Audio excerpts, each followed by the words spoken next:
If you have not subscribed my YouTube channel as of now, kindly subscribe because in my daily routine, whenever I'm getting time, I'm just trying to upload a new video for my students.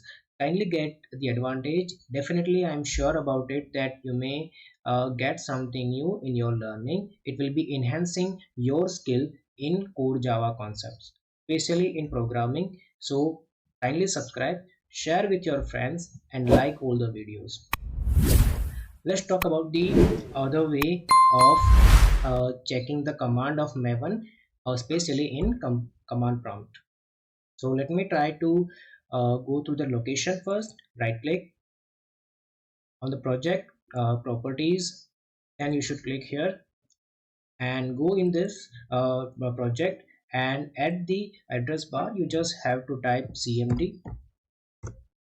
You will be navigated to the command prompt window. You can see the window will be open, and here is the path which is actually indicating the project.